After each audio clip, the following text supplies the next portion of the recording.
cerita dari Ara, Confession Seorang Pendosa.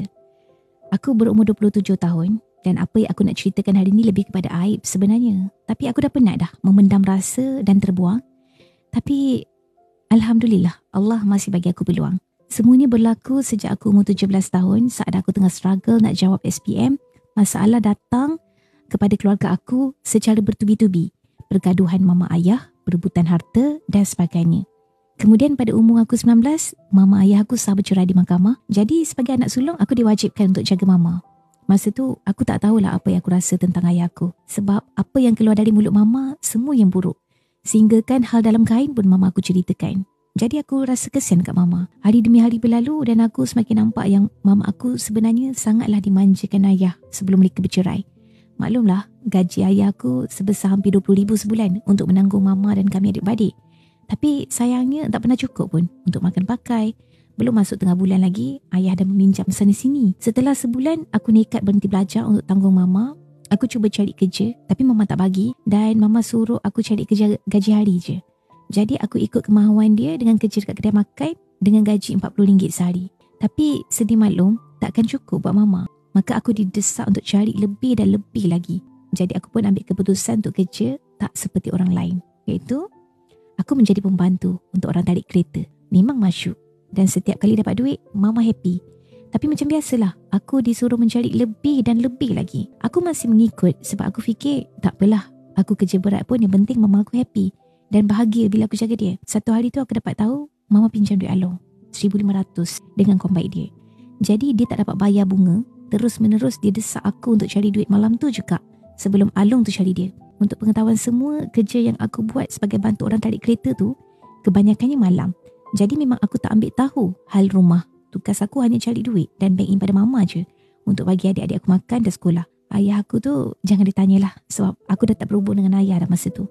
Aku ni bagian nak gila cari jalan untuk bayar hutang mama. Bila aku tanya pada dia ada atau tidak simpanan sedikit duit yang aku bagi dekat dia tu kan. Dia kata tak ada. Aku terkejut sebab masa tu yelah, gaji aku sehari pun paling kurang 150 ke 300 ringgit. Takkanlah berhari-hari habis. Tapi sebagai anak, aku harus diam je lah untuk jaga mama. Aku wajib diam sebab aku terlalu sayangkan mama aku. Akhirnya, aku buat dosa terbesar dalam hidup aku yang aku masih menyesal sehingga kali ini. Tetapi kalau aku tak buat dosa tu, mungkin aku tak akan istiqamah untuk jadi yang lebih baik pada hari ini. Aku jual darah aku pada seorang lelaki untuk bayar hutang yang mendesak tu. Ya, aku jual diri aku. Aku menangis semahunya bila duit di tangan sebanyak 1,500. Tapi lelaki tersebut bagi lebih lagi 2,000. Aku tak tahu sama ada aku bodoh atau aku terlalu sayangkan mama. Atas nama tanggungjawab aku sebagai anak, aku selesaikan hutang tersebut dan balik ke rumah untuk tukar pakaian dan segalanya untuk keluar kembali bekerja. Dalam fikiran aku kena kuat dan tabah demi mama dan adik-adik. Sayangnya bila aku sampai depan pintu rumah, mama menyambut aku dengan kata-kata yang sakit untuk aku dengar. Katanya, kau tak bayar balik pun tak apa. Bain je duit. Senang. Aku kecewa. Ya, aku mungkin bodoh. Aku bodoh sebab aku senyum dan gelak di depan mama. Kononnya aku anak sulung dan aku harus kuat. Tapi bila aku cakap hutang dia dah selesai dah, dia cuma balas, baguslah. Ada duit lebih tak? Aku senyum lagi dan aku bagikan lagi 500 untuk mama. Dia tak tanya macam mana aku dapat duit sebanyak tu dalam masa kurang dari 3 jam. Dan sedikit maaf pun tiada. Sejak dari hari tu, aku terus menerus kerja dan hanya bank in duit untuk mama. Aku balik juga kadang 2 minggu sekali untuk jenguk adik-adik aku sekolah. Tapi bila selepas 2 minggu aku balik, adik-adik aku dah tak bersekolah dah. Sekali lagi aku kecewa. Tapi aku tak boleh tinggalkan mama sebab dia tak ada tempat bersandar. Dia tak boleh hidup sendiri. Itu yang aku pegang. Sehinggalah satu hari tu, aku berkawan dengan lelaki tapi hanya sekadar kawan tanpa perasaan lah. Sedangkan aku tahu, Dino ni dia ada perasaan dengan aku. Jadi aku bawa kenalan aku ni untuk jumpa dengan mama. Of course lah mama sangat suka sebab Dino ni bos aku. Banyak duit, ada kereta, ada segalanya. Mama nampak perasaan Dino pada aku dan dia cuba ambil kesempatan dekat Dino pasal duit. Rupanya belakang aku, Dino banyak bagi mama duit. Dan phone semualah. Aku cuba tegah sebab aku cakap dekat mama yang aku tak ada perasaan dekat Dino, hanya kawan sekerja. Tapi itulah, masih juga diteruskan sampai akhirnya mama kata yang aku kena kahwin dengan Dino. Okay, lupa nak inform. Dino ni India tau.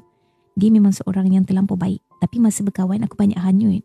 Dengan kelab, minum. Jadi bila mama cakap yang dia dah banyak dah pakai duit Dino, banyak ambil hadiah dari Dino, so katanya aku kena kahwin dengan dia. Aku jadi speechless. Berminggu-minggu aku diam tanpa keputusan sebab aku tak nak bagi harapan dekat mama ataupun Dino. Ketika itulah aku teringat semua pengorbanan aku dekat mama. Apa yang aku cerita dekat atas ni cuma secempis saja. Banyak lagi sebenarnya aku masih pendam sebab aku tak nak luahkan semua sekali.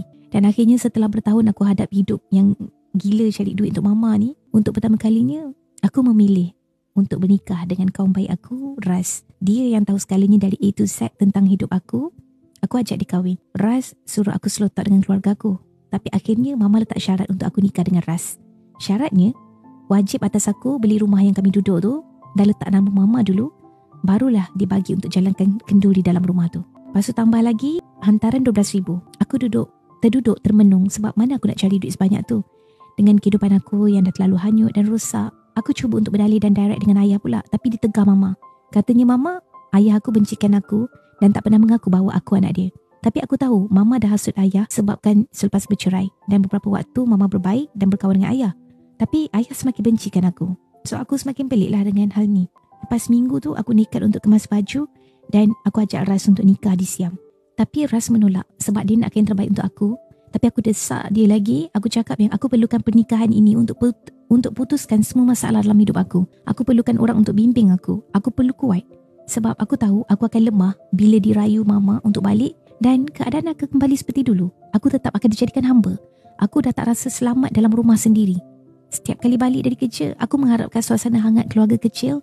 Tapi yang aku dapat hanyalah penuh lelaki melipat dalam rumah aku, mabuk dan merokok. Aku tak cakap aku baik. Ya, aku tahu, aku sendiri jahat. Tapi hati aku ni meronta-ronta sebab ini bukan kehidupan yang aku nak sampai bila-bila. Ini bukan keluarga. Aku mahukan keluarga aku. Jadi bertolaklah aku untuk menikah dengan Ras. Alhamdulillah, selesai kami nikah, aku inform pada semua keluarga aku dan terus daftar di Malaysia. Selesai satu bahagian, aku rasa lega. Rasa selamat, Allah kabulkan doa aku untuk keluar dari lembah maksiat. Bila aku on phone pada esok harinya, aku menerima mesej bertubi-tubi yang memaki hamun aku kerana memalukan keluarga nikah di Siam. Aku senyum. Ya, aku senyum sebab aku rasa aku buat pilihan yang terbaik dalam hidup aku. Walaupun susah dan tak bercinta pun. Tapi Allah mudahkan urusan nikah kami sehingga daftar. Aku biarkan mereka maki hamun aku semahunya, mencela dan mendoakan aku bercerai-berai kerana aku tahu mama ayah tetap mama ayah aku. Saudara mara aku tidak ada hak untuk marah kerana mereka tak tahu apa yang aku hadapi dalam jalan hidup aku. Aku tak nak jadi pelacur. Aku tak nak jadi perempuan malam dan aku tak nak jadi perempuan murahan. Aku nak jadi seorang yang lebih baik dari semalam. Aku nak jadi perempuan yang mulia di sisi agama walaupun aku seorang pendosa dulu sebab aku nak agama. Aku nak Allah. Alhamdulillah aku dapat apa yang aku hajatkan. Aku tahu niat tak menghalalkan cara dan aku tahu tanpa restu mama ayah hidup aku masih terombang-ambing. Tapi aku percaya takdir Allah.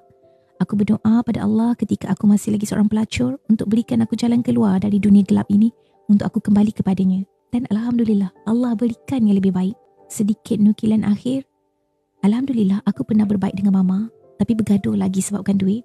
Aku sempat memohon ampun dan maaf pada ayah sebelum ayah akhirnya meninggal dunia. Alhamdulillah aku bahagia. Jangan risau, aku takkan buang mamaku kerana aku masih anaknya. Cuma buat masa ni, aku biarkan dahulu dia dengan hidupnya dan duitnya.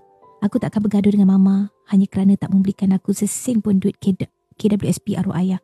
Selepas ayah meninggal, katanya aku tak layak dan hanya ihsan je kalau adik-beradik nak berikan. Aku reda. Aku reda kalau aku tak dapat sesen pun kerana aku sayangkan hubungan aku, adik-beradik yang jauh lebih berharga adik-adik dari duit. InsyaAllah, Allah akan berikan aku rezeki dari jalan yang lain pula. Semoga cerita aku ni boleh dijadikan pengajaran untuk semua orang. Doakan aku dapat jadi muslimah yang baik. Doakan aku sekuat Siti Fatimah anak Rasulullah dan doakan aku mampu sihat dari masalah mental aku yang berkecamuk tentang kisah silam ni.